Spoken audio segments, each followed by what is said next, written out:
So what else do you need to know from the week that was? Here's a rundown of top legislation that we followed in this week's Legislative Wrap.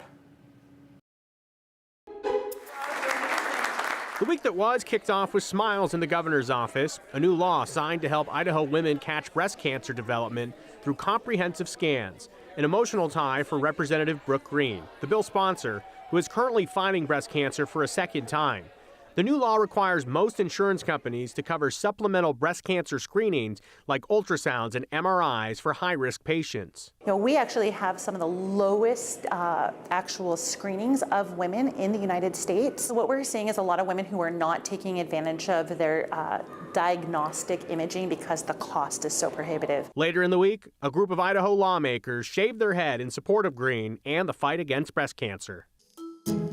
Transparency was the theme on Tuesday. Lawmakers in the Idaho House approved a bill to update the sunshine laws from the 1970s to modern times, while also elevating lobbyists to a higher level of transparency, like campaigns are forced to deal with right now. Secretary of State Phil McGrain explained in committee the actions in play for registered lobbyists, those direct and, more importantly, indirect actions that influence lawmakers and their votes. Instead of approaching you directly, Representative Hotseller, and saying, hey, how can I win your vote or whatnot, instead we're seeing text messages to your constituents or mailers in your district. Legislation passed the House. It's now in the Senate. Another round of property tax cuts was signed into law on Wednesday. House Bill 304 puts $100 million towards property tax relief and school facilities. The bill sponsors estimate there will be about a 14% decrease on the average property tax bill. We're seeing taxes cut historically this year in the Idaho legislature. And these are things that really impact people's lives. The property tax relief is one of several tax cuts that's already been signed into law from this session. Later in the day on Wednesday, continued debate on House Bill 389, the bill to allow the state of Idaho to fight fires on federal lands and then seek reimbursement for doing so. But the Bureau of Land Management says that a system for that already exists. It's called the Master Fire Agreement, and it's been in place since 2006.